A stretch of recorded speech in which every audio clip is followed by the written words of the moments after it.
नमस्कार, प्रणाम, good evening दोस्तों। इस वीडियो में हम लोग डिस्कस करने वाले हैं सीटेट जो 7 जुलाई को एग्जामिनेशन होने वाला है उसके सीडीपी के प्रीवियस ईयर क्वेश्चन को इस वीडियो में मैं सॉल्व कराऊंगा।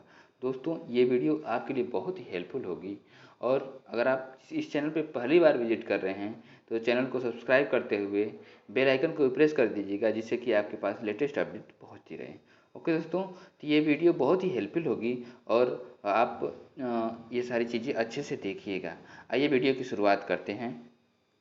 तो दोस्तों, मैं बता दूं ये पेपर कब का रहेगा। पेपर परीक्षा तिथि 3 फरवरी 2023 का जो पेपर हुआ था उस समय का ये पेपर है। प्रीवियस ईयर क्वेश्चंस इसमें रहेंगे, ठीक है। प्राथमिक स्तर मीन्स क्लास 1 to 5 के लिए है, जिसका हम व्याख्या सहित प्रथम प्रश्न पत्र का हल देखा जाएगा, जो सीडीपी का केवल देखा जाएगा। ओके दोस्तों, तो आइए वीडियो की शुरुआत करते हैं। तो दोस्तों, इस वीडियो में सीडीपी का फुल फॉर्म क्या होता है? चाइल्ड डेवलपमेंट एंड पेडागॉजी, बाल विकास एवं शिक्षा शास्त्र। क्वेश्चन नंबर फर्स्ट क्या दिया हुआ है, इसको ध्यान से देखिएगा। ओके दोस्तों, क्या दिया हुआ क्वेश्चन फर्स्ट दिया है ये कि बच्चे समय की एक विशिष्ट अवधि तक बहुत सरलता के साथ भाषा सीखते हैं क्योंकि उस अवधि में वे पर्यावरणीय प्रभावों के साथ प्रक्रिया करते हैं। इस अवधि को विकास की किस अवधि के रूप में जाना जाता है?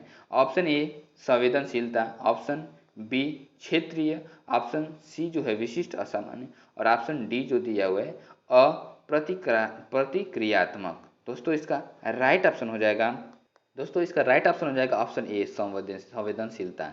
देखिए दोस्तों, कहने का मतलब ये है कि जब सेंसिटिव होते हैं बच्चे, किसी चीज़ को सीखने के लिए सेंसिटिव होते हैं तो वो अच्छे से उस चीज़ों को सीख लेंगे। मीन्स अगर कोई भी चीज़ को सीखना है तो पर्यावरण भी ध्यान देगा, उसके साथ साथ संवेदनशीलता भी रहेगा। तो राइट ऑप्शन ए हो जाएगा। आइए इसके डिस्क्रिप्शन को डिस्कस कर लेते हैं। डिस्क्रिप्शन क्या है, डिस्क्रिप्शन को भी ध्यान से देखिएगा।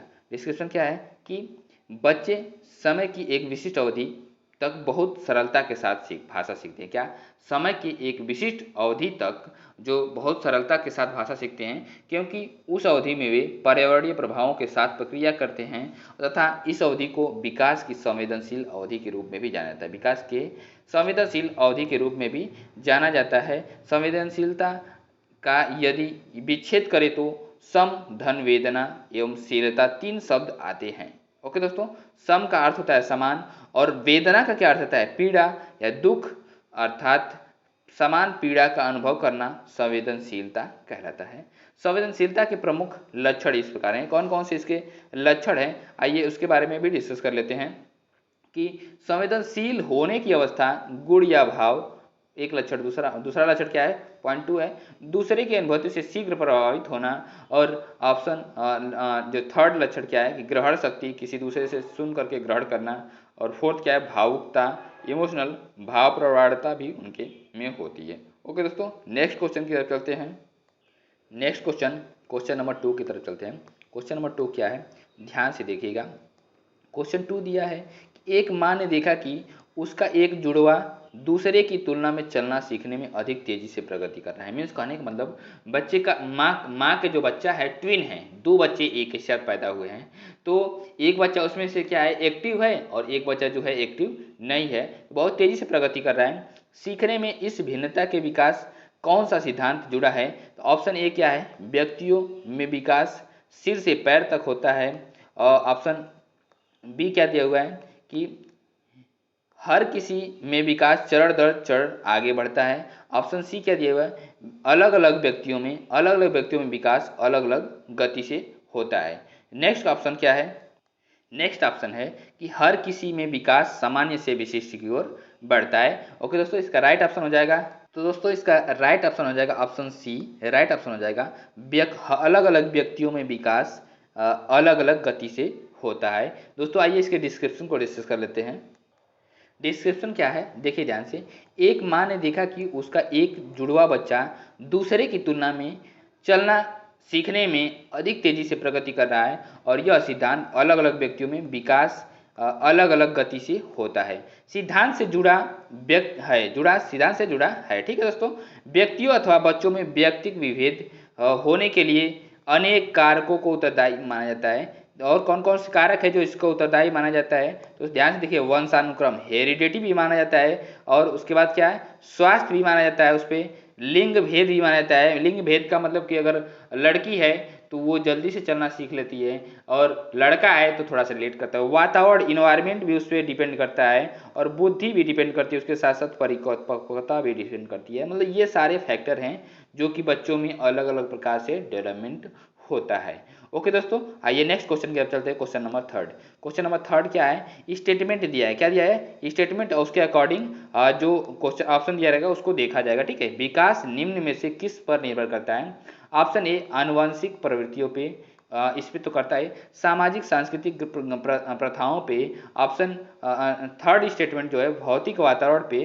अब इसके अकॉर्डिंग ऑप्शन दिया हुआ है। क्या ऑप्शन दिया हुआ है, इसको ध्यान से देखिएगा कि ऑप्शन ए दिया हुआ है कि फर्स्ट केवल वो एक ही सही है, और ऑप्शन बी क्या दिया हुआ है, फर्स्ट और सेकंड दो सही है, और ऑप्शन सी में क्या दिया हुआ है, सेकंड और थर्ड सही है, और ऑप्शन डी क्या दिया हुआ है, फर्स्ट सेकंड एंड थर्ड तीनों सही हैं। दोस्तों इसका राइट ऑप्शन हो जाएगा, इसका राइट ऑप्शन हो जाएगा ऑप्शन डी। राइट ऑप्शन हो जाएगा ऑप्शन डी, मतलब कि ये तीनों स्टेटमेंट जो है इसके फर्स्ट सेकंड थर्ड तीनों सही हो जाएंगे। ओके दोस्तों, आइए इसका डिस्क्रिप्शन क्या है उसको डिस्कस कर लेते हैं। ध्यान से डिस्क्रिप्शन को देखिएगा, डिस्क्रिप्शन से बहुत सारे क्वेश्चन इससे बन सकते हैं। ठीक है, इसलिए डिस्क्रिप्शन को अच्छे से देखा करिए कि अनुवांशिकता, अनुवांशिक प्रवृत्तियां सामाजिक संस्कृति प्रथाओं भौतिक वातावरण आदि विकास पर निर्भर करती हैं, विकास पर निर्भर हैं। इस प्रकार दिए गए सभी विकल्प सही हैं। विकास के स्वरूप एवं गति के अनेक कारक प्रभावित करते हैं। विकास की भिन्न भिन्न अवस्थाओं पर भिन्न भिन्न पक्षों के लिए इन कारकों की महत्वपूर्ण भूमिका रहती है। इन कारकों की वजह से वृद्धि एवं विकास की प्रक्रिया में सामान्य परिवर्तन आ जाता है। क्या वृद्धि एवं विकास की प्रक्रिया में सामान्य परिवर्तन आ जाता है। विकास को प्रभावित करने वाले कारकों को ध्यान में रखकर के बालकों को सर्वांगीण विकास के लिए उपयुक्त परिस्थितियां तथा साधन प्रदान किए जाने चाहिए, उपलब्ध कराए जाने चाहिए। ओके दोस्तों, आइए नेक्स्ट क्वेश्चन की तरफ चलते हैं। Question number 4। क्वेश्चन नंबर 4 क्या है, इसको ध्यान से देखिएगा। क्वेश्चन नंबर 4 क्या दिया हुआ है कि जीन पियाजे के संज्ञानात्मक, जीन पियाजे के कॉग्निटिव डेवलपमेंट के सिद्धांत के अनुसार अध्यापक को किस अवस्था में क्रमबद्धता से संबंधित प्रश्न हल करने के लिए देना चाहिए। ऑप्शन ए जो है संवेदी गामक सेंसरी मोटर, ऑप्शन बी क्या है पूर्व संक्रियात्मक अवस्था pre operational stage, option C क्या है कंक्रीट ऑपरेशनल मूर्त संक्रियात्मक अवस्था, ऑप्शन डी क्या है फॉर्मल ऑपरेशन औपचारिक संक्रियात्मक अवस्था। तो दोस्तों इसका राइट ऑप्शन हो जाएगा, दोस्तों इसका राइट ऑप्शन हो जाएगा ऑप्शन सी मूर्त संक्रियात्मक अवस्था concrete operational stage. Right option C हो जाएगा। आइए इसके डिस्क्रिप्शन को डिस्कस कर लेते हैं। देखिए दोस्तों डिस्क्रिप्शन क्या है कि जीन पियाजे के संज्ञानात्मक विकास, जीन पियाजे के संज्ञानात्मक विकास के सिद्धांत के अनुसार अध्यापकों मूर्त संक्रियात्मक अवस्था में क्रमबद्धता से संबंधित प्रश्न हल करने के लिए देना चाहिए। मूर्त संक्रियात्मक अवस्था के दौरान बालक 3 गुणात्मक मानसिक योग्यताओं में पर्याप्त निपुणता हासिल कर लेता है। फर्स्ट वाला क्या है विचारों की विलोमिता रिवर्सिबिलिटी ऑफ थॉट, सेकंड क्या है संरक्षण कंजर्वेशन, थर्ड क्या है क्रमबद्धता व पूर्ण अंश संप्रतियों का उपयोग use of serial ordering and part whole concept. Okay दोस्तों, नोट क्या है इसको देख लीजिए ध्यान से। नोट में क्या है कि पियाजे द्वारा बौद्धिक विकास की निम्न 4 अवस्थाएं बताई गई हैं। संवेदी गामक अवस्था 0 to 2 वर्ष, पूर्व संक्रियात्मक अवस्था 0 to 7 वर्ष, और मूर्त संक्रियात्मक अवस्था 7 to 11 ईयर्स, और औपचारिक संक्रियात्मक अवस्था 11 to 15 ईयर्स। ओके दोस्तों नेक्स्ट क्वेश्चन की तरफ चलते हैं। Question number 5। क्वेश्चन नंबर 5 क्या दिया, ध्यान से देखिएगा इसको। क्वेश्चन नंबर 5 दिया है कि जीन पियाजे के सिद्धांत के अनुसार व्यक्ति आत्मसात्करण और समंजन के माध्यम से किस स्थिति को प्राप्त करने का प्रयास करता है। तो ऑप्शन ए क्या है संतुलन, ऑप्शन बी डिसक्वालिब्रेशन मतलब कि इक्विलिब्रेशन असंतुलन, ऑप्शन सी क्या है प्रत्यक्ष अवबोधन, और ऑप्शन डी क्या है मिसकॉन्सेप्शन। दोस्तों इसका राइट ऑप्शन हो जाएगा ऑप्शन ए जो है संतुलन, क्या करता है असंतुलन प्राप्त करने की कोशिश करता है। इसका राइट ऑप्शन हो जाएगा ऑप्शन ए। ओके दोस्तों आइए इसके डिस्क्रिप्शन को डिस्कस कर लेते हैं। डिस्क्रिप्शन को ध्यान से देखिएगा क्योंकि डिस्क्रिप्शन से भी क्वेश्चन बनाए जा सकते हैं। जीन पियाजे के सिद्धांत के अनुसार व्यक्ति आत्मसात्करण और समंजन के माध्यम से संतुलन जैसी स्थिति को प्राप्त करने का प्रयास करता है। जन्म के समय बालक में देखने छूने पकड़ने तथा चूसने की क्षमताएं होती हैं, परंतु धीरे धीरे क्षमताओं पर आधारित उसकी स्वतः सहज क्रियाएं अधिक प्रभावशाली व संगठित हो जाती हैं। यह सिद्धांत जीन पियाजे के संवेदी गामक अवस्था के अंतर्गत आता है। अब नोट क्या है कि ब्रूनर के अनुसार संज्ञानात्मक विकास की 3 अवस्थाएं हैं, क्रियात्मक अवस्था, प्रतिबिंबात्मक अवस्था, संकेतात्मक अवस्था, ये 3 अवस्थाएं हैं। ओके दोस्तों, नेक्स्ट क्वेश्चन की तरफ चलते हैं, क्वेश्चन नंबर 6। क्वेश्चन नंबर 6 क्या है, इसको ध्यान से देखिएगा। क्वेश्चन 6 क्या है कि 6 वर्षीय लड़का मनीष दुनिया और दूसरों के अनुभवों को केवल अपने ही दृष्टिकोण से देखता है और दूसरों के दृष्टिकोण समझने में असफल रहता है। यह किसका प्रतिनिधित्व करता है? तो ऑप्शन ए क्या है, संरक्षण का, ऑप्शन बी आत्म संकेंद्रितता का, और ऑप्शन सी क्या है, प्रतिवर्ती चिंतन का, और ऑप्शन डी क्या है, वैज्ञानिक तार्किकता का। तो दोस्तों इसका राइट ऑप्शन हो जाएगा, इसका राइट ऑप्शन हो जाएगा ऑप्शन बी, आत्म केंद्रिता, मतलब कि आत्म में केंद्रित होता है। राइट ऑप्शन ऑप्शन बी हो जाएगा। आइए इसके डिस्क्रिप्शन को डिस्कस कर लेते हैं। डिस्क्रिप्शन क्या है, ध्यान से देखिएगा डिस्क्रिप्शन कि 6 वर्षीय लड़का मनीष दुनिया और दूसरे के अनुभवों को केवल अपने ही दृष्टिकोण से देखता है और दूसरों के दृष्टिकोण को समझने में असफल रहता है। यह आत्मकेंद्रिता जैसे दृष्टिकोण का प्रतिनिधित्व करता है। दूसरों की भावनाओं या इच्छाओं की परवाह किए बिना केवल स्वयं के बारे में सोचना आत्मकेंद्रिता कहलाता है। ओके दोस्तों, आइए नेक्स्ट पॉइंट पे चलते हैं। नेक्स्ट कहलाता है, और जीन पियाजे के अनुसार बच्चे के पास तर्क की मुख्य बाधाओं में से एक एकाग्रता शामिल है। दूसरों को बाहर करने के लिए स्थिति के एक पहलू पर ध्यान केंद्रित करने की प्रवृत्ति एक विशेष प्रकार की केंद्रीकरण और आत्मकेंद्रवाद शाब्दिक रूप से आत्मकेंद्रिता है। ओके दोस्तों, आइए नेक्स्ट क्वेश्चन की तरफ चलते हैं। Question number 7। क्वेश्चन नंबर 7 क्या है, ध्यान से देखिएगा कि लॉरेंज कोहलबर्ग के नैतिक विकास के सिद्धांत के अनुसार एक व्यक्ति जो नैतिक विकास की कानूनी एवं व्यवस्था चरण में है उसका मत होगा। ऑप्शन ए क्या है, कानूनों तथा नियमों का पालन अन्य व्यक्तियों को प्रसन्न रखने के लिए करना चाहिए, और ऑप्शन बी क्या है, ऑप्शन बी है कि कानून तथा अधिकारियों की आज्ञा का पालन करना चाहिए जिससे सामाजिक प्रणाली सुगम बन रही है, और ऑप्शन सी क्या है, कानून तथा नियमों का पालन दंड से बचने के लिए करना चाहिए। ऑप्शन डी क्या है, कानून तथा नियमों का पालन तभी करना चाहिए जब वे हमारी आवश्यकताओं की पूर्ति करें। तो दोस्तों इसका राइट ऑप्शन हो जाएगा, राइट ऑप्शन हो जाएगा option B. Right option B means कि कानून तथा अधिकारियों की आज्ञा का पालन करना चाहिए जिससे कि सामाजिक प्रणाली सुगम बनी रही। आइए इसको डिस्क्रिप्शन को डिस्कस कर लेते हैं। डिस्क्रिप्शन क्या है, ध्यान से देखिएगा। डिस्क्रिप्शन ये है कि लॉरेंज कोहलबर्ग के नैतिक विकास के सिद्धांत के अनुसार एक व्यक्ति जो नैतिक विकास की कानून एवं व्यवस्था के चरण में है उसका मत होगा कानून तथा अधिकारियों की आज्ञा का पालन करना चाहिए जिससे सामाजिक प्रणाली सुगम बनी रहे। लॉरेंज कोहलबर्ग ने पियाजे के द्वारा प्रस्तुत नैतिक विकास के संबंधित विचारों को विस्तृत करके 3 स्तरों पर प्रस्तुत किया है। इसमें 10 वर्ष से 16 वर्ष की आयु के बालकों के सम्मुख कहानियों के रूप में नैतिक दुविधाओं को प्रस्तुत किया है तथा इन दुविधाओं पर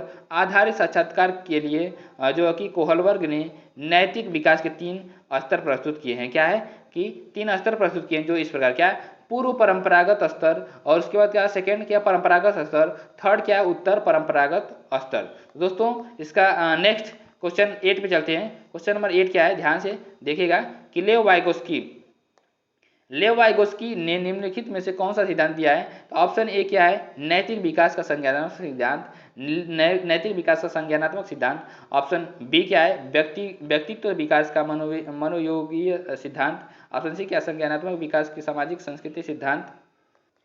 नेक्स्ट ऑप्शन है ऑप्शन डी जो है कि लगाव का विकासात्मक सिद्धांत। तो दोस्तों इसका राइट ऑप्शन हो जाएगा, इसका राइट ऑप्शन हो जाएगा ऑप्शन सी। राइट ऑप्शन क्या हो जाएगा, ऑप्शन सी, संज्ञानात्मक विकास का सामाजिक सांस्कृतिक सिद्धांत। आइए इसके डिस्क्रिप्शन को डिस्कस कर लेते हैं। डिस्क्रिप्शन को ध्यान से देखिएगा कि लेव वाइगोस्की ने संज्ञानात्मक विकास का सामाजिक सांस्कृतिक सिद्धांत प्रस्तुत किया है। ये सोवियत संघ रूस के मनोवैज्ञानिक थे, मीन्स कहाँ के रूस थे, रूस के वैज्ञानिक थे, मनोवैज्ञानिक थे। उन्होंने मानव के सांस्कृतिक तथा जैविक सामाजिक विकास का सिद्धांत दिया है जैसे सांस्कृतिक, ऐतिहासिक, मनोविज्ञान। और नेक्स्ट आगे देखिए क्या है, कहा जाता है, और वाइगोस्की ने शिक्षक के रूप में अनुभव के दौरान यह जाना कि बालक अपने वास्तविक विकास दर से आगे जाकर के समस्याओं का समाधान कर सकते हैं यदि उन्हें थोड़ा निर्देश मिल जाए तो। इस स्तर को वाइगोस्की ने संभावित विकास कहा है तथा बालक के वास्तविक विकास स्तर और संभावित विकास स्तर के बीच अंतर के क्षेत्र को उन्होंने निकटता विकास का क्षेत्र कहा है। ओके दोस्तों, आइए नेक्स्ट क्वेश्चन की तरफ चलते हैं। Question number 9। क्वेश्चन नंबर 9 क्या है, ध्यान से देखिएगा। क्वेश्चन नंबर 9 क्या है कि एक एक विद्यार्थी दिए गए प्रश्न को हल करने में चुनौती महसूस कर रहा है। लेव वाइगोस्की के अनुसार इस स्थिति में एक अध्यापक को क्या करना चाहिए? ऑप्शन ए क्या है, विद्यार्थी को अनदेखा कर देना चाहिए और उसे अकेले संघर्ष करते रहने देना चाहिए। ऑप्शन बी क्या है, विद्यार्थी को केवल क्या है कि विद्यार्थी को केवल अगले कदम हेतु संकेत और इशारे कर देने चाहिए। और ऑप्शन सी क्या है, सीधे तौर पर सही जवाब बता देना चाहिए। ऑप्शन डी क्या है, सवाल को हल ना कर पाने के लिए विद्यार्थी को दंडित करना चाहिए। तो दोस्तों इसका राइट ऑप्शन हो जाएगा ऑप्शन बी। राइट ऑप्शन हो जाएगा क्या, ऑप्शन बी, विद्यार्थी को अगले कदम हेतु संकेत और इशारे कर देना चाहिए। नेक्स्ट क्वेश्चन, इसके डिस्क्रिप्शन जो है उसको डिस्कस कर लेते हैं। डिस्क्रिप्शन क्या है, ध्यान से देखिएगा डिस्क्रिप्शन को। डिस्क्रिप्शन क्या है कि एक विद्यार्थी दिए गए प्रश्न को हल करने में चुनौती महसूस कर रहा है। लेव वाइगोस्की के अनुसार इस स्थिति में अध्यापिका को अगले कदम हेतु संकेत और इशारे करने चाहिए जिससे वह जो चुनौती महसूस कर रहा है उस स्थिति से निपट कर सके। और वाइगोस्की के सिद्धांत के अनुसार बाह्य वातावरण में स्थित तथा सहयोगी होता है। क्या होता है? बाह्य वातावरण में स्थित तथा सहयोगी होता है, अर्थात ज्ञान विभिन्न व्यक्तियों एवं वातावरण जैसे वस्तुओं, औजार, किताबें आदि तथा समुदायों जिनमें व्यक्ति रहता है में वितरित होता है। यह सिद्धांत सुझाता है कि दूसरों के साथ अंतःक्रिया तथा सहयोगात्मक क्रियाओं का द्वारा जानने की प्रक्रिया होती है। क्या होती है? जानने की गुणात्मक रूप से श्रेष्ठ होती है। नेक्स्ट क्वेश्चन की तरफ क्वेश्चन नंबर 10। क्वेश्चन नंबर 10 क्या दिया हुआ है, ध्यान से देखिएगा। क्वेश्चन नंबर 10 कि एक प्रगतिशील कक्षा में विद्यार्थियों को किस ओर केंद्रित होना चाहिए? तो ऑप्शन ए क्या, अपने सहपाठियों से प्रतिस्पर्धा की ओर। ऑप्शन बी क्या, जितना हो सके उतना कंठस्थ करने हेतु। ऑप्शन सी क्या, मूर्त पुरस्कार जैसे ट्रॉफी जीतने की ओर होना चाहिए। ऑप्शन डी क्या है, ऑप्शन डी है कि सक्रिय भागीदारी द्वारा ज्ञान अर्जन की ओर होना चाहिए, ज्ञान अर्जन की ओर होना चाहिए। तो दोस्तों इसका राइट ऑप्शन हो जाएगा ऑप्शन डी, सक्रिय भागीदारी के साथ ज्ञान को अर्जन करना चाहिए। दोस्तों आइए इसके डिस्क्रिप्शन को डिस्कस कर लेते हैं। जो ध्यान से देखिएगा डिस्क्रिप्शन क्या है कि एक प्रगतिशील कक्षा में विद्यार्थियों को सक्रिय भागीदारी द्वारा ज्ञान अर्जन की ओर और केंद्रित होना चाहिए। और प्रगतिशील शिक्षा की जड़ें वर्तमान अनुभव में निहित हैं। अधिकांश प्रगतिशील शिक्षा कार्यक्रमों में निम्नलिखित गुण पाए जाते हैं: कर के समाधान तथा आलोचनात्मक सोच पर बल, सामाजिक जिम्मेदारी और लोकतंत्र के लिए शिक्षा, सहयोगात्मक और सरकारी शिक्षण परियोजनाएं, समूह कार्य तथा सामाजिक कौशलों का विकास। जो नेक्स्ट क्या है कि रटे रटाए ज्ञान के बजाय समझदारी एवं क्रिया को शिक्षा का लक्ष्य मानना। दोस्तों नेक्स्ट पॉइंट की तरफ चलते हैं। नेक्स्ट क्वेश्चन की तरफ चलते हैं। क्वेश्चन नंबर 11, हार्वर्ड गार्डनर द्वारा प्रतिपादित बहुबुद्धियों में निम्नलिखित में से कौन सी शामिल नहीं है? तो ऑप्शन ए क्या है, भाषाई बुद्धि। ऑप्शन बी क्या है, भावनात्मक बुद्धि। ऑप्शन सी क्या है, स्थानिक बुद्धि। और ऑप्शन डी क्या है, संगीत बुद्धि। तो दोस्तों इसका राइट ऑप्शन हो जाएगा ऑप्शन बी, भावात्मक बुद्धि शामिल नहीं है। ओके दोस्तों, ऐसे डिस्क्रिप्शन को डिस्कस कर लेते हैं। डिस्क्रिप्शन को ध्यान से देखिएगा। डिस्क्रिप्शन ये है कि हार्वर्ड गार्डनर द्वारा प्रतिपादित बहुबुद्धियों में भावनात्मक बुद्धि शामिल नहीं है। इन्होंने बुद्धि के 8 प्रकार बताए हैं, जो इस प्रकार हैं। कौन कौन से बुद्धि के प्रकार हैं इसको भी ध्यान से देख लीजिए। 8 प्रकार जो बताया: अंतर्वैयक्तिक बुद्धि, भाषाई बुद्धि, देशीय बुद्धि या स्थानिक बुद्धि, गणितीय बुद्धि, उसके बाद फिर क्या है, संगीतात्मक बुद्धि। क्या? संगीतात्मक बुद्धि और शारीरिक बुद्धि, प्रकृतिवादी बुद्धि, अंतर्वैयक्तिक बुद्धि। दोस्तों ये सब चीजें हैं। तो इसमें क्या है कि इसमें भावात्मक बुद्धि जो है शामिल नहीं किया गया है। नेक्स्ट क्वेश्चन की तरफ चलते हैं। Question number 12। क्वेश्चन नंबर 12 क्या दिया हुआ है, ध्यान से देखिएगा।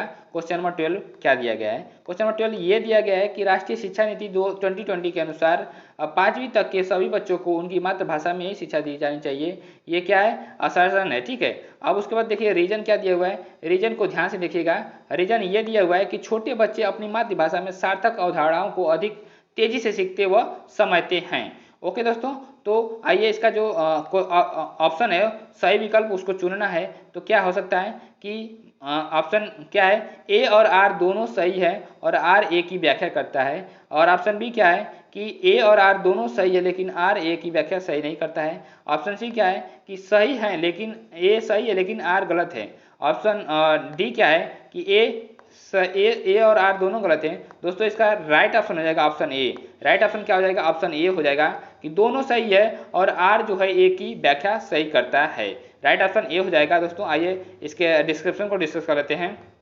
देखिए दोस्तों इसका डिस्क्रिप्शन क्या है। राष्ट्रीय शिक्षा नीति 2020 के अनुसार 5वीं तक के सभी बच्चों को उनकी मातृभाषा में शिक्षा दी जानी चाहिए, क्योंकि छोटे बच्चे अपनी मातृभाषा में सार्थक अवधारणाओं को अधिक तेजी से सीखते हैं व समझते हैं। इस प्रकार दिए गए विकल्प में अभिकथन ए और कारण आर दोनों सही हैं और आर ए की सही व्याख्या करता है। राष्ट्रीय शिक्षा नीति नेशनल एजुकेशन पॉलिसी 2020 में शिक्षा की पहुंच, समानता, गुणवत्ता, वहनीय शिक्षा और उत्तरदायित्व जैसे मुद्दों पर विशेष ध्यान दिया जाता है। ओके दोस्तों, आइए कुछ और भी पॉइंट है इसको ध्यान दिया जाता है। ठीक है, यह शिक्षा नीति इसरो के पूर्व प्रमुख डॉक्टर के कस्तूरी रंगन की अध्यक्षता वाली समिति की रिपोर्ट पर आधारित है। राष्ट्रीय शिक्षा नीति 2020 वर्ष 1968 और वर्ष 1986 के बाद स्वतंत्र भारत की तीसरी शिक्षा नीति है। नई शिक्षा नीति 2020 में शैक्षिक पाठ्यक्रम को 5+3+3+4 प्रणाली के आधार पर विभाजित किया गया है। तो पहले क्या था, 10+2+3 था, अब क्या है 5+3+3+4 है, मतलब 53-34। ओके दोस्तों, आइए नेक्स्ट क्वेश्चन के हैं। क्वेश्चन नंबर क्या है 13। क्वेश्चन नंबर 13 क्या दिया है कि एक अध्यापक को विद्यार्थियों में प्रचलित जेंडर रूढ़िवादी से किस प्रकार निपटना चाहिए। तो ऑप्शन ए क्या है, विद्यार्थियों में जेंडर विशिष्ट भूमिकाओं को बढ़ावा देना चाहिए। ऑप्शन बी क्या है, वास्तविक जीवन से संबंधित ऐसे उदाहरण प्रस्तुत करने चाहिए जो रूढ़िवादी को चुनौती करते हों। उसके बाद फिर क्या है, ऑप्शन सी दिया हुआ है क्या कि विद्यार्थी को एक समान जेंडर आधारित समूह को बनाना चाहिए। और ऑप्शन डी क्या है, कक्षा में जेंडर आधारित मुद्दों पर बात नहीं करना चाहिए। तो दोस्तों इसका राइट ऑप्शन हो जाएगा क्या, ऑप्शन बी हो जाएगा। इसका राइट ऑप्शन हो जाएगा क्या, राइट ऑप्शन बी हो जाएगा कि वास्तविक जीवन में जो हमारा रियल लाइफ है वहां से संबंधित ऐसे उदाहरण देने चाहिए कि जो रूढ़िवादी को चुनौती करे, रूढ़िवादी को जो स्टीरियोटाइप को, जेंडर स्टीरियोटाइप को क्या करे, चुनौती दे, वैसे एग्जाम्पल हमको देना चाहिए। कि देखिए कि जो एक एपीजे अब्दुल कलाम है वो आदमी होते हुए भी उतना बड़ा वैज्ञानिक बन गए। उसके बाद कल्पना चावला है जो कि वो अंतरिक्ष में चली गई। तो ये सारी चीज़ें उनको बतानी चाहिए बच्चों को कि लड़का लड़की सब में बराबर का भाव रखना चाहिए। ओके दोस्तों, आइए नेक्स्ट इसका जो डिस्क्रिप्शन है उसको डिस्कस कर लेते हैं। डिस्क्रिप्शन ध्यान से समझिएगा। डिस्क्रिप्शन क्या है कि एक अध्यापक को विद्यार्थियों में प्रचलित जेंडर रूढ़िवादी से निपटने के लिए वास्तविक जीवन से संबंधित ऐसे उदाहरण प्रस्तुत करने चाहिए जो रूढ़िवादी को चुनौती दे सके। लैंगिक असमानता का तात्पर्य लैंगिक आधार पर महिलाओं के साथ भेदभाव से है। सामाजिक, आर्थिक और राजनीतिक प्रगति के बावजूद वर्तमान भारतीय समाज में पितृसत्तात्मक मानसिकता जटिल रूप से व्याप्त है। महिलाओं को सामाजिक और पारिवारिक रूढ़ियों के कारण विकास के अवसर कम मिलते हैं। क्या विकास के अवसर कम मिलते हैं। ओके दोस्तों, समानता क्या, समानता एक सुंदर और सुरक्षित समाज की नींव है जिस पर विकास रूपी इमारत बनाई जा सकती है। नोट में क्या है, देश में महिलाओं और लड़कियों के उत्पीड़न का हवाला देते हुए अमेरिका द्वारा मसौदा प्रस्ताव में वर्ष 2022-2026 के शेष कार्यकाल के लिए CSW मीन्स संयुक्त राष्ट्र महिला आयोग की सदस्यता से ईरान को हटाने का प्रस्ताव पेश किया गया है। ओके दोस्तों, नेक्स्ट क्वेश्चन की तरफ चलते हैं। क्वेश्चन नंबर क्या है 14। क्वेश्चन नंबर 14 क्या दिया कि एक बहुसांस्कृतिक कक्षा में अध्यापक को क्या करना चाहिए। ऑप्शन ए क्या, केवल प्रबल समूह की सांस्कृतिक प्रथाओं को प्रधानता देनी चाहिए। नेक्स्ट ऑप्शन क्या है, नेक्स्ट ऑप्शन बी है कि केवल सुविधा वंचित समूहों की सांस्कृतिक प्रथाओं को प्रधानता देनी चाहिए। और नेक्स्ट ऑप्शन सी क्या है कि प्रबल समूह की सांस्कृतिक प्रथाओं की नकारात्मक प्रस्तुति करनी चाहिए। ऑप्शन डी क्या है कि विद्यार्थियों के सामाजिक सांस्कृतिक अनुभवों के संदर्भ में उनकी व्यक्तिगत विभिन्नताओं का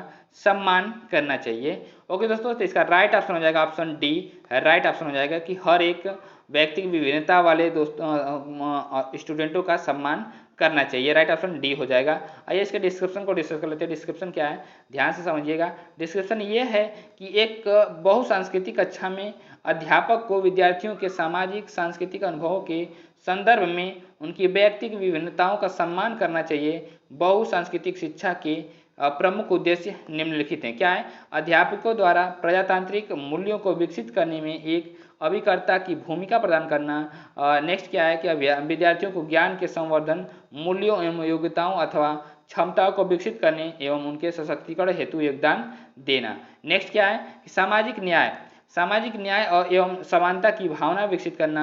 नेक्स्ट क्या है कि अपने मार्ग से विचलित छात्रों को दिशा प्रदान करने, उन्हें प्रोन्नति के मार्ग पर लाना एवं विभिन्न संस्कृतियों की शिक्षा प्रदान करने में सहयोग प्रदान करना चाहिए। ओके दोस्तों, नेक्स्ट क्वेश्चन की तरफ चलते हैं। Question number 15। क्वेश्चन नंबर 15 क्या दिया हुआ है, इसको ध्यान से देखिएगा कि जब आकलन विद्यार्थियों के किसी कौशल संबंधित बोध और समझ या पाठ के अधिगम और शिक्षण प्रक्रिया के दौरान किया जाता है तब इसे क्या कहा जाता है। ऑप्शन ए क्या है, अधिगम के लिए आकलन। ऑप्शन बी, अधिगम का आकलन। ऑप्शन सी, असतत मूल्यांकन। ऑप्शन डी क्या है, योगात्मक मूल्यांकन। तो दोस्तों इसका राइट ऑप्शन हो जाएगा ऑप्शन ए, असेसमेंट, अधिगम के लिए आकलन, means assessment for learning. Right option A हो जाएगा दोस्तों। आइए इसके डिस्क्रिप्शन को डिस्कस कर लेते हैं। डिस्क्रिप्शन क्या है, ध्यान से देखिए कि जब आकलन विद्यार्थियों के किसी कौशल संबंधी बोध और समझ या पाठ के अधिगम और शिक्षण प्रक्रिया के दौरान किया जाता है तब इसे अधिगम के लिए आकलन कहा जाता है। अधिगम के लिए आकलन की महत्वपूर्ण विशेषताएं हैं, जब शिक्षक कोई प्रकरण पढ़ा रहे हो हैं तो प्रकरण के बीच बीच में बच्चों का प्रश्न के माध्यम से आकलन करते रहें, जिससे बच्चे की समझने की स्तर एवं कठिनाई का पता चलता रहता है। इसे ही रचनात्मक आकलन एवं निदानात्मक आकलन भी कहा जाता है। ओके दोस्तों, नेक्स्ट क्वेश्चन की ओर चलते हैं। Question number 16। क्वेश्चन नंबर 16 क्या है, ध्यान से देखिए कि सभी विद्यार्थियों को उनकी योग्यताओं में भिन्नता होने के बावजूद उनके संभाव्य गुणों की प्राप्ति के लिए अवसर प्रदान करना किस प्रकार की कक्षा का मुख्य उद्देश्य है। तो दोस्तों इसका ऑप्शन क्या है, ऑप्शन ए है एकीकृत। ऑप्शन बी क्या है, समावेशी इंक्लूसिव। ऑप्शन सी क्या है, विशेष शिक्षा। ऑप्शन डी क्या है, नॉन प्रोग्रेसिव, अप्रगतिशील। दोस्तों इसका राइट ऑप्शन हो जाएगा ऑप्शन बी, समावेशी शिक्षा, सभी प्रकार के स्टूडेंटों को लेकर के शिक्षा देना। तो राइट ऑप्शन क्या हो जाएगा, बी हो जाएगा। ओके दोस्तों, आइए डिस्क्रिप्शन को डिस्कस कर लेते हैं। डिस्क्रिप्शन किसका क्या है, ध्यान से देखिएगा कि सभी विद्यार्थियों को उनकी योग्यताओं में भिन्नता होने के बावजूद उनमें संभाव्य गुणों की प्राप्ति के लिए अवसर प्रदान करना ही समावेशी शिक्षा का मुख्य उद्देश्य है। समावेशी शिक्षा में प्रगतिशाली विद्यार्थियों के साथ साथ विशेष आवश्यकता वाले विद्यार्थियों को भी साथ में लेकर के शिक्षा प्रदान की जाती है। यर्सेल के अनुसार समावेशी शिक्षा की सहायता से सभी विद्यार्थी योग्यता, लिंग, जाति, भाषा, बुद्धि, सामाजिक व आर्थिक स्थिति, विकलांगता आदि स्थितियों के किसी भी प्रकार से नकारात्मक प्रभाव के बिना पूरे आत्मविश्वास के साथ शिक्षा ग्रहण करते हैं। ओके दोस्तों, नेक्स्ट क्वेश्चन की चलते हैं। Question number 17। क्वेश्चन नंबर 17 क्या दिया हुआ है कि वंचित पृष्ठभूमि के बच्चे को संबोधित करने के लिए एक शिक्षक को चाहिए। ऑप्शन ए क्या है, उन्हें ढेर सारा लिखित काम दें। ऑप्शन ए क्या है कि ऑप्शन बी क्या है कि उनके संदर्भ के बारे में और जानने का प्रयास करें, उन्हें कक्षा चर्चा में शामिल करें। नेक्स्ट ऑप्शन क्या है, ऑप्शन सी कि उन्हें कक्षा में अलग बैठाएं और उन्हें अनदेखा करें क्योंकि वे अन्य छात्रों के साथ अंतःक्रिया नहीं कर सकते हैं। तो दोस्तों उसके बारे में इसका जो राइट ऑप्शन हो जाएगा ऑप्शन बी, उनके संदर्भ के बारे में और जानने का प्रयास करें और उन्हें कक्षा चर्चा में शामिल कर। राइट ऑप्शन बी हो जाएगा। राइट ऑप्शन क्या हो जाएगा, बी हो जाएगा। दोस्तों आइए इसके डिस्क्रिप्शन को डिस्कस कर लेते हैं। ध्यान से समझिएगा डिस्क्रिप्शन कि क्या है कि वंचित पृष्ठभूमि के बच्चों को संबोधित करने के लिए एक शिक्षक हेतु उनके संदर्भ के बारे में और जानने का प्रयास करने और उन्हें कक्षा चर्चा में शामिल करने जैसे उद्देश्य निहित होने चाहिए। वंचित पृष्ठभूमि में वे छात्र आते हैं जिनके पास संपन्न छात्रों की तुलना में पर्याप्त संसाधन नहीं है। छात्रों के इन समूहों के साथ जाति, रंग या आर्थिक स्थिति के आधार पर भेदभाव किया जाता है तथा इस प्रकार इस तरह की धारणाएं छात्रों के आत्मविश्वास पर नकारात्मक प्रभाव डालती हैं और यह उनके भविष्य की शैक्षणिक सफलता में बाधा उत्पन्न करती हैं। ओके दोस्तों, एक शिक्षक को चाहिए कि वह सभी छात्रों के साथ समान व्यवहार करे और अच्छा प्रदर्शन न करने वाले छात्रों को प्रोत्साहित करे। ओके दोस्तों, नेक्स्ट क्वेश्चन की चलते हैं। Question number 18। क्वेश्चन नंबर 18 क्या दिया हुआ है कि निम्नलिखित में से कौन सी अधिगम अशक्तता किसी व्यक्ति के संतुलन, शारीरिक निपुणता और हाथ आंख सामंजस्य की क्षमता को प्रभावित करती है। तो ऑप्शन ए क्या है, पठन वैकल्य, डिसलेक्सिया। ऑप्शन बी क्या है, डिसकैल्कुलिया, गुणज वैकल्य। ऑप्शन सी क्या है, भाषा वैकल्य मतलब डिसफेजिया। ऑप्शन डी क्या है कि डिसग्राफिया, गति समन्वय वैकल्य। तो दोस्तों इसका राइट ऑप्शन हो जाएगा ऑप्शन डी, जो है कि गति समन्वय वैकल्य मतलब डिस्प्रैक्सिया, डिस्प्रैक्सिया। ओके दोस्तों, डिस्प्रैक्सिया हो जाएगा। इसका जो डिस्क्रिप्शन है उसको भी ध्यान से दीजिए। अधिगम अशक्तता किसी व्यक्ति के संतुलन, शारीरिक निपुणता और हाथ आँख सामंजस्य की क्षमता, गति, समन्वय, वैकल्य को प्रभावित करती है। कुछ पठन संबंधी विकार इस प्रकार हैं। क्या क्या विकार है इसको देख लीजिए ध्यान से। देखिए विकार क्या क्या है कि डिसलेक्सिया, डिसलेक्सिया मीन्स पढ़ने संबंधी अक्षमता रहती है तो उसको डिसलेक्सिया बोलेंगे। डिसकैलकुलिया मीन्स गणित संबंधी सीखने में अक्षमता रहेगी तो उसको डिसकैलकुलिया बोलेंगे। और डिसग्राफिया मतलब कि लेखन संबंधी अक्षमता रहेगी तो उसको डिसग्राफिया बोलेंगे। अफेजिया, अफेजिया का मतलब क्या था, भाषा संबंधी अक्षमता रहेगी तो उसको अफेजिया कहते हैं। नोट में क्या है, अक्षमता, विकलांगता, पर्याप्त शक्ति, क्षमता या शारीरिक या मानसिक क्षमता की कमी है, विशेष रूप से वह जो किसी व्यक्ति को दैनिक कार्य को करने में या घरेलू जिम्मेदारियों को पूरा करने और सामाजिक गतिविधियों में संलग्न होने से रोक सकती है। ओके दोस्तों, आइए नेक्स्ट क्वेश्चन करते हैं। Question number 19। क्वेश्चन नंबर 19 क्या है इसको ध्यान से देखिएगा कि स्वलीनता ऑटिज्म से जूझते विद्यार्थियों की पहचान हेतु विशिष्ट गुण होने की संभावना रहती है। ऑप्शन ए क्या है, संप्रेषण में कठिनाई। ऑप्शन बी, सभी के साथ अंतःक्रिया करने की इच्छा। ऑप्शन सी क्या है, वृद्ध लब्धि का बहुत कम स्तर। ऑप्शन डी क्या, उच्च स्तरीय सामाजिक कौशल। तो दोस्तों इसका राइट ऑप्शन हो जाएगा ऑप्शन ए, जो है कि संप्रेषण में कठिनाई। क्या, संप्रेषण में कठिनाई मीन्स कम्युनिकेशंस डिफिकल्टीज। ओके दोस्तों, आइए डिस्क्रिप्शन को डिस्कस कर लेते हैं। डिस्क्रिप्शन क्या है ध्यान से समझिएगा डिस्क्रिप्शन कि स्वलीनता ऑटिज्म से जूझते विद्यार्थियों में संप्रेषण संबंधित कठिनाई की संभावना अधिक रहती है। स्वलीनता मस्तिष्क के विकास के दौरान होने वाला विकार है जो व्यक्ति के सामाजिक व्यवहार और संपर्क को प्रभावित करता है। हिंदी में इसे आत्मविमोह और स्वपरायणता भी कहते हैं। इससे प्रभावित व्यक्ति सीमित और दोहराव युक्त व्यवहार करता है। इसके कुछ प्रमुख कारण इस प्रकार हैं। ओके दोस्तों, आइए जो थर्ड पॉइंट जो दिए गए हैं उसको भी डिस्कस करो। मस्तिष्क की गतिविधियों में असामान्यता होना। नेक्स्ट क्या है, जन्म से पहले बच्चे का विकास सही रूप से न हो पाना, यह मस्तिष्क के कई भागों को प्रभावित करती है। नेक्स्ट क्वेश्चन की चलते हैं, क्वेश्चन नंबर 20। क्वेश्चन नंबर 20 क्या है इसको ध्यान से देखिएगा कि निम्नलिखित में से कौन सी सृजनात्मक विद्यार्थी की पहचान करने वाली विशेषता नहीं है। तो ऑप्शन ए क्या है, जिज्ञास की प्रबल भावना। ऑप्शन बी क्या है, अभिसारी सोच। ऑप्शन सी क्या है कि उच्च स्तरीय समस्या। ऑप्शन डी क्या है, नवाचारी अनूठे विचार। तो दोस्तों इसका राइट ऑप्शन हो जाएगा ऑप्शन बी, जो है अभिसारी सोच। क्या, कन्वर्जेंट थिंकिंग। ओके दोस्तों, आइए डिस्क्रिप्शन को डिस्कस कर लेते हैं। डिस्क्रिप्शन क्या है ध्यान से समझिएगा। डिस्क्रिप्शन ये है कि अभिसारी सोच सृजनात्मक विद्यार्थी की विशेषता नहीं है, जबकि जिज्ञासा की प्रबल भावना, उच्च स्तरीय समस्या समाधान कौशल, नवाचारी अनूठे विचार आदि सृजनात्मक विद्यार्थी की विशेषताएं हैं। सृजनात्मक विद्यार्थी की कुछ अन्य महत्वपूर्ण विशेषताएं हैं। फर्स्ट स्टेटमेंट, आलोचनात्मक चिंतन एवं सृजन में विश्वास। नेक्स्ट क्या है कि अनुसंधान की प्रवृत्ति, वैज्ञानिक दृष्टिकोण और प्रमाणिक तथ्यों का संकलन। ओके दोस्तों, अब ये प्रोफेसर दुबे के अनुसार, क्या प्रोफेसर एस के दुबे के अनुसार प्रोफेसर एस के दुबे के अनुसार सृजनात्मक चिंतन का आशय उन कार्यों से है जिनके माध्यम से नवीन विचारों, वस्तुओं एवं व्यवस्थाओं का सृजन करते हैं। ओके दोस्तों, आइए नेक्स्ट क्वेश्चन की तरफ चलते हैं। नेक्स्ट क्वेश्चन है 21। क्या है 21, देखिए क्या है 21 कि राष्ट्रीय शिक्षा नीति 2020 सुझाती है कि शिक्षा, ऑप्शन ए पाठ्य पुस्तक की विषय वस्तु तक सीमित होनी चाहिए। ऑप्शन बी तथ्यों के कंठस्थीकरण पर आधारित होनी चाहिए। ऑप्शन सी क्या है, विद्यार्थी के बीच प्रतिस्पर्धा बढ़ाने की तरफ उन्मुख होनी चाहिए। ऑप्शन डी क्या है कि समालोचनात्मक चिंतन के विकास पर केंद्रित होनी चाहिए। तो दोस्तों इसका राइट ऑप्शन हो जाएगा ऑप्शन डी, समालोचनात्मक चिंतन के विकास पर केंद्रित होनी चाहिए। Focused towards development to critical thinking.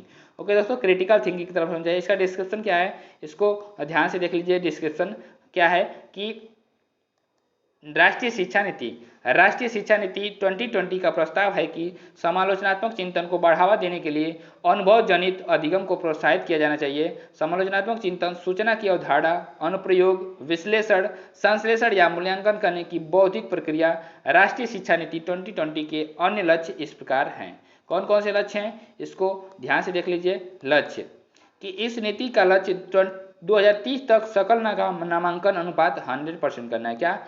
सकल नामांकन अनुपात 100% करना है। 5वीं तक की शिक्षा मातृभाषा में उपलब्ध करवाना है और इसके अंतर्गत शिक्षा क्षेत्र पर सकल घरेलू उत्पाद के 6% हिस्से को सार्वजनिक व्यय का लक्ष्य रखा गया है। और नेक्स्ट क्या है कि भारतीय उच्च शिक्षा परिषद नामक एकल नियामक की परिकल्पना की गई है। नेक्स्ट क्वेश्चन की तरफ चलते हैं। Question number 22। क्वेश्चन नंबर 22 क्या है? एक कक्षा में विद्यार्थियों के चयनित अधिगम शैलियों में व्यक्तिगत अंतरों को अध्यापिका द्वारा किस प्रकार संबोधित किया जाना चाहिए? तो ऑप्शन ए क्या है? अध्यापन अधिगम में प्रक्रिया में बाधा के रूप में। और ऑप्शन बी क्या है कि नकारात्मक पुनर्वितरण द्वारा मिटाए जाने चाहिए। और उसके बाद क्या ऑप्शन सी क्या है? संज्ञानात्मक। क्या है? Option C. ध्यान से ऑप्शन सी देखिएगा कि संज्ञानात्मक असामान्यता के परिणाम के रूप में देखना चाहिए। ऑप्शन डी क्या है? उनकी मान्यता रखते हुए बाल केंद्रित शिक्षा शास्त्र को अपनाना चाहिए ताकि उनकी व्यक्तिगत जरूरतें पूरी हो सकें। ओके दोस्तों, तो आइए इसका राइट ऑप्शन हो जाएगा ऑप्शन डी, मीन्स उनकी मान्यता रखते हुए बाल केंद्रित शिक्षा शास्त्र को अपनाना चाहिए ताकि उनकी व्यक्तिगत जरूरतें पूरी हो जाएं। इसका डिस्क्रिप्शन क्या है? ध्यान से डिस्क्रिप्शन को देख लीजिए। डिस्क्रिप्शन ये है कि एक कक्षा में विद्यार्थियों के चयनित अधिगम शैलियों के व्यक्तिगत अंतरों को अध्यापिका द्वारा उनकी मान्यता रखते हुए बाल केंद्रित शिक्षा शास्त्र को अपनाना चाहिए ताकि उनकी व्यक्तिगत जरूरतें पूरी हो सके। शिक्षा को बाल केंद्रित शिक्षा के रूप में तब संदर्भित किया जाता है जब यह बच्चे की आवश्यकताओं, रुचियों और योग्यताओं को वरीयता देती है। बाल केंद्रित दृष्टिकोण हमेशा बच्चों को सीखने की अपनी रणनीति और कक्षा की गतिविधियों को करने के लिए सोचना के तरीकों को बढ़ावा देने के लिए बहुत सारे अवसर प्रदान करने पर जोर देता है। और शिक्षक छात्रों को उनकी गति से सीखने के लिए उचित वातावरण और सामग्री प्रदान करके एक सूत्रधार के रूप में, फैसिलिटेटर के रूप में सुविधा प्रदान करते हैं। ओके दोस्तों, नेक्स्ट इसके क्वेश्चन है। नेक्स्ट क्वेश्चन नंबर 23 क्या है कि एक प्रगतिशील कक्षा अध्यापकों को डैश रूप में तथा शिक्षार्थियों को डैश रूप में अपेक्षित करती है। तो ऑप्शन ए क्या है? ज्ञान का प्रदाता, ज्ञान का निष्क्रिय ग्रहणकर्ता। ऑप्शन बी क्या है कि जानकारी का प्रभुत्वधारी स्रोत, अधीनस्थ प्रतिभागी। और ऑप्शन सी क्या है कि सुसाधक और ज्ञान के सृजन में सक्रिय प्रतिभागी। ऑप्शन डी क्या है? तानाशाह आज्ञाहीन जीव। तो दोस्तों इसका राइट ऑप्शन हो जाएगा option C, facilitator, active participants in knowledge construction. Knowledge के कंस्ट्रक्शन करने के लिए एक्टिव पार्टिसिपेशन बहुत जरूरी करना है, अच्छा करना है। वहाँ पे एक्टिव होकर के सुनेंगे बच्चे तभी जाकर के सीखेंगे। और फैसिलिटेटर जो होता है टीचर होता है। ओके दोस्तों, इसका राइट ऑप्शन जाएगा ऑप्शन सी। आइए इसके डिस्क्रिप्शन को डिस्कस कर लेते हैं कि एक प्रगतिशील कक्षा अध्यापकों को सुसाधक के रूप में तथा शिक्षार्थियों को ज्ञान के सृजन में सक्रिय प्रतिभागी के रूप में अपेक्षित करती है। प्रगतिशील शिक्षा की अवधारणा के अनुसार शिक्षा का एकमात्र उद्देश्य बच्चों की शक्तियों का विकास है। प्रगतिशील शिक्षा यह बताती है कि शिक्षा बच्चे के लिए नहीं, शिक्षा जो है बच्चों के लिए है, बच्चे जो है शिक्षा के लिए नहीं। इसलिए शिक्षा का उद्देश्य ऐसा वातावरण तैयार करना है जिसमें प्रत्येक बच्चे के सामाजिक विकास को पर्याप्त अवसर मिल सके। और क्या है? प्रगतिशील शिक्षा के योगदान में मस्तिष्क एवं बुद्धि की अहम भूमिका होती है। मस्तिष्क एवं बुद्धि की अहम भूमिका है। इनके माध्यम से वह दैनिक जीवन की समस्याओं को सुलझाने की कोशिश करता है। शिक्षा बच्चे की मूल प्रवृत्तियों, प्रेरणाओं और संवेगों पर आधारित होनी चाहिए। ओके दोस्तों, नेक्स्ट क्वेश्चन की चलते हैं। क्वेश्चन नंबर 24 क्या है? इसको ध्यान से देखिएगा कि रियाज ने कुछ दिन पहले ही जाना है कि अंग्रेजी के किसी शब्द के पीछे ईडी लगाने से उस शब्द का रूप वर्तमान से भूतकाल में बदल जाता है। इस जानकारी को पाने के बाद रियान हर शब्द का भूतकाल रूप दर्शाने के लिए यह तरीका अपना रहा है। बच्चों द्वारा किस नियम को हर दशा में निरूपित करने का रुझान उनकी अपनी सोच को डैश की प्रवृत्ति में दर्शाती है। दोस्तों ऑप्शन ए हो जाएगा क्या? ऑप्शन ए क्या है? कमतर आंकड़े means under estimates. Option B क्या है? अति नियमित means over regularities. Regularise, option C क्या है रिस्ट्रिक्ट प्रतिबंधित, ऑप्शन डी क्या है द्विभाषिक बाइलिंगुअलिस्ट। दोस्तों इसका राइट ऑप्शन हो जाएगा क्या ओवर रेगुलराइज मीन्स अनि या अनि अति नियमित दोस्तों राइट ऑप्शन बी हो जाएगा। ओके दोस्तों, तो दोस्तों इसका डिस्क्रिप्शन क्या है इसको ध्यान से देख लीजिए डिस्क्रिप्शन कि रेयान ने कुछ दिन पहले ही जाना है कि अंग्रेजी के किसी शब्द के पीछे ईडी लगाने से उस शब्द का रूप वर्तमान में भूतकाल में बदल जाता है, वर्तमान से भूतकाल में बदल जाता है। इस जानकारी को पाने के बाद रेयान हर शब्द का भूतकाल रूप दर्शाने के लिए यह तरीका अपना रहा है। बच्चों द्वारा किसी नियम को हर दशा में निरूपित करने का यह रुझान उनकी अपनी सोच को अतिनियमित की प्रवृत्ति दर्शाती है। अतिनियमितीकरण ओवर रेगुलराइजेशन को अनियमित रूप से बदलने वाले शब्द को नियमित परिवर्तन के सिद्धांत के अनुप्रयोग के रूप में परिभाषित किया गया है। ओके दोस्तों, नेक्स्ट क्वेश्चन की तरफ चलते हैं। नेक्स्ट क्वेश्चन 25 की तरफ चलते हैं। 25 क्वेश्चन नंबर 25 क्या दिया हुआ है ध्यान से देखिए कि ब्रेन स्टार्मिंग विचारावेश को एक तकनीकी के रूप में बच्चों में डैश विकसित करने के लिए इस्तेमाल किया जा सकता है। तो ऑप्शन ए अभिसारी सोच मीन्स कन्वर्जेंट थिंकिंग को, ऑप्शन बी क्या है प्रकार्यात्मक स्थिरता फंक्शनल फिक्सडनेस, ऑप्शन सी क्या है अपसारी सोच means divergent thinking, option D क्या है अनुक्रिया समुच्चय। तो दोस्तों इसका राइट ऑप्शन हो जाएगा ऑप्शन सी अपसारी चिंतन, अपसारी सोच मीन्स डाइवर्जेंट थिंकिंग। ओके दोस्तों, इसका डिस्क्रिप्शन क्या है ध्यान से समझ लीजिए। डिस्क्रिप्शन ये है कि ब्रेन स्टॉर्मिंग विचारावेश को एक तकनीकी के रूप में बच्चों में अपसारी सोच विकसित करने के लिए इस्तेमाल किया जा सकता है जब किसी व्यक्ति के सामने कोई समस्या रखी जाती है एवं उस समस्या के समाधान के लिए वो व्यक्ति अपनी कल्पनाशील एवं सृजनात्मकता का प्रयोग करता है तथा उस समस्या के समाधान के रूप में एक से अधिक हल प्रस्तुत करता है। तो इस प्रकार के चिंतन को अपसारी चिंतन कहते हैं। अपसारी चिंतन के कुछ महत्वपूर्ण बिंदु नीचे दिए गए हैं, कौन कौन से है इसको ध्यान से देख लीजिए कि इसके द्वारा खोजा गया समाधान मुक्त अंत वाला होता है मीन्स ओपन इंडेड होता है। इसमें सृजनात्मकता को बढ़ावा दिया जाता है, यह एक प्रकार का पार्श्व चिंतन है। ओके दोस्तों, नेक्स्ट क्वेश्चन की तरफ क्वेश्चन नंबर 26 क्या है कि रचनावादी कक्षा में एक शिक्षक की सबसे महत्वपूर्ण भूमिका क्या है।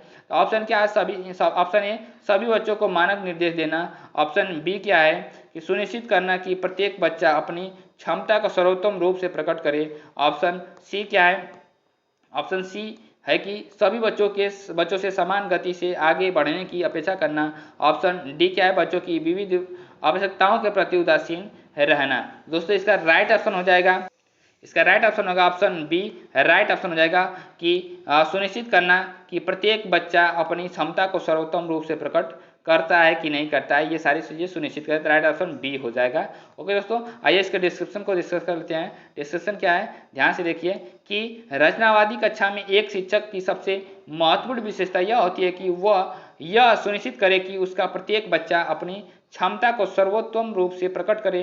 रचनावाद एक दार्शनिक दृष्टिकोण है जो वर्णन करता है कि छात्र और उनके शिक्षक कैसे बातचीत करते हैं तथा कक्षा के भीतर शिक्षक और छात्रों के बीच संतुलन की स्थिति में नियंत्रण कैसे होता है। इसके कुछ लक्षण निम्न प्रकार से हैं। तो लक्षण क्या है कि सीखने की प्रक्रिया, कौन से लक्षण हैं ध्यान से देखिएगा कि सीखने की प्रक्रिया में शिक्षक और छात्र के बीच बातचीथ समान रूप से महत्वपूर्ण होती है। सेकंड क्या है छात्र और शिक्षक की भूमिकाएं और जिम्मेदारियों दो पक्षों के बीच प्रवाहित होती रहती है। थर्ड क्या है एक रचनावादी कक्षा वातावरण बौद्धिक भावात्मक और शारीरिक रूप से सुरक्षित है। फोर्थ क्या है विविध निर्देशात्मक और मूल्यांकन रणनीतियों का उपयोग किया जाता है। ओके दोस्तों, नेक्स्ट क्वेश्चन की तरफ चलते हैं। नेक्स्ट क्वेश्चन है क्या 27 क्वेश्चन नंबर क्या है कि निम्नलिखित में से कौन सा समस्या समाधान की पद्धति का चरण है।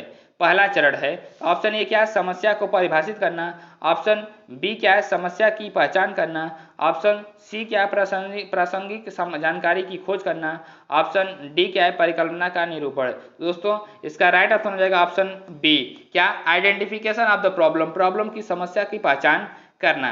ओके दोस्तों, आइए इसके डिस्क्रिप्शन को डिस्कस कर लेते हैं, ध्यान से देखिएगा डिस्क्रिप्शन।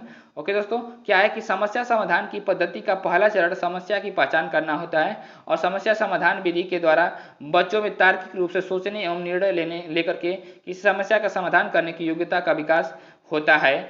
समस्या समाधान के अन्य चरण इस प्रकार हैं। चरण फर्स्ट क्या है, समस्या की पहचान करना। चरण सेकंड क्या है कि समस्या की विश्लेषण करना। और चरण थर्ड क्या है, मूल कारणों की तलाश करना कि ये कैसे समस्या सॉल्व होगी। उसके बाद के चरण 4 क्या है, समाधान को लागू करना।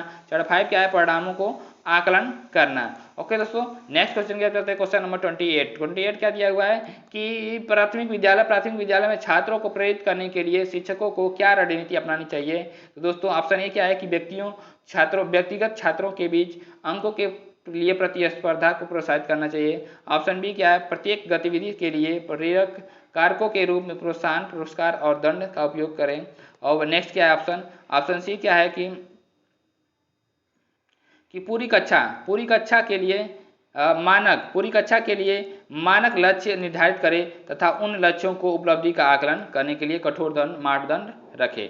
नेक्स्ट क्या है डी, बच्चों को उनकी रुचि के अनुसार लक्ष्य निर्धारित करने में मदद करें और उसी दिशा में काम करने में उनका समर्थन करें। ओके दोस्तों, तो इसका राइट ऑप्शन हो जाएगा ऑप्शन डी हो जाएगा। क्या हो जाएगा राइट ऑप्शन डी हो जाएगा कि बच्चों को उनकी रुचि के अनुसार लक्ष्य निर्धारित करने में मदद करे और उन्हें उसी दिशा में काम करने में उनका समर्थन करे।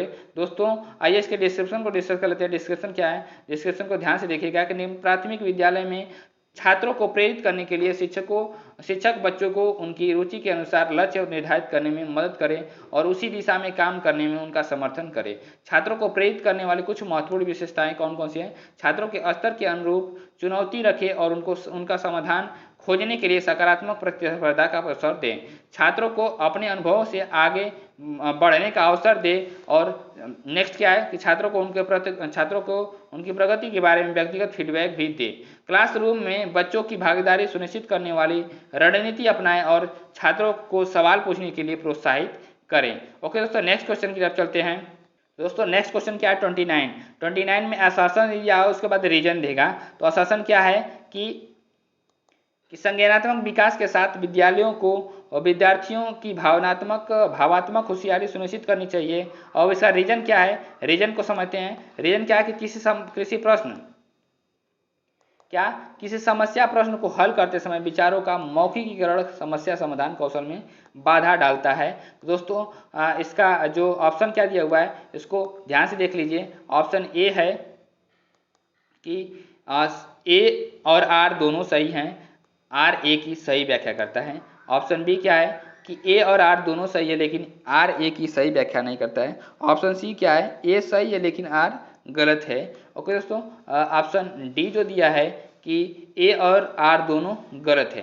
दोस्तों इसका राइट ऑप्शन हो जाएगा option B. Right option B क्या हो जाएगा कि ए और आर दोनों सही है लेकिन आर ए की व्याख्या नहीं करता है। आइए इसके डिस्क्रिप्शन को डिस्कस कर लेते हैं। डिस्क्रिप्शन ध्यान से समझिएगा कि संज्ञानात्मक विकास के साथ विद्यार्थियों की भावात्मक खुशहाली सुनिश्चित करनी चाहिए ताकि वे दूसरे के साथ सकारात्मक संबंध बना सके।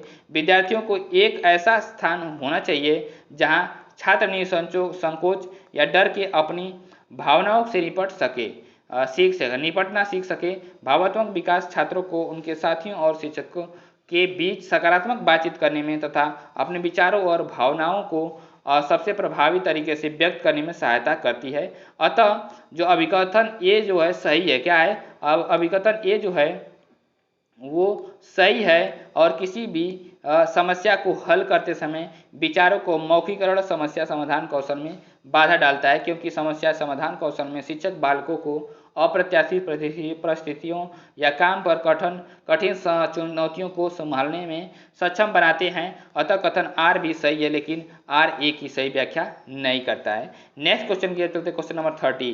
क्वेश्चन नंबर 30 क्या है उसको ध्यान से देखिएगा। 30 ये है कि निम्नलिखित में से कौन सा अधिगम की प्रक्रिया में सकारात्मक रूप से योगदान नहीं देता है। दोस्तों ऑप्शन ए क्या है, कुपोषण माल न्यूट्रिशन। ऑप्शन बी क्या है कि समकक्षीय के साथ सहयोग, कोलैबोरेशन विथ पीयर्स। ऑप्शन जो सी क्या है अपसारी चिंतन। ऑप्शन डी है क्या, चर्चाएं। दोस्तों इसका राइट ऑप्शन हो जाएगा दोस्तों इसका राइट ऑप्शन हो जाएगा ऑप्शन ए, जो कुपोषण, माल न्यूट्रिशन, कुपोषण हो जाएगा। ये योगदान सकारात्मक रूप से योगदान नहीं देता है। आइए दोस्तों इसके डिस्क्रिप्शन को डिस्कस कर लेते हैं। दोस्तों इसका डिस्क्रिप्शन क्या है? कुपोषण एक स्वास्थ्य स्थिति है जो पोषक तत्वों की कमी के कारण होती है। स्वस्थ रहने के लिए भोजन हमें ऊर्जा और पोषक तत्व प्रदान करता है। कुपोषण अधिगम की प्रक्रिया में सकारात्मक रूप से योगदान नहीं देता है, क्योंकि यदि कुपोषण प्रारंभिक वर्षों में होता है तो इससे बालक के मस्तिष्क की कोशिकाओं का विकास प्रभावित होता है। यदि यह बाद के वर्षों में होता है तो यह अधिगम की क्षमताओं को प्रभावित करता है और कुपोषण से पीड़ित लोग उदास, परेशान, चिड़चिड़ा और अप्रत्याशित होते हैं। ओके दोस्तों, तो वीडियो यहीं पे एंड होती है। वीडियो को स्किप ना करते हुए पूरा देखिएगा और वीडियो को देखने के लिए बहुत बहुत धन्यवाद दोस्तों। और चैनल को पहली बार अगर वीडियो को देख रहे हैं तो चैनल को सब्सक्राइब भी कर लीजिएगा, जिससे कि आपके पास लेटेस्ट अपडेट पहुंचती रहे। बेल आइकन को भी प्रेस कर लीजिएगा दोस्तों। नमस्कार।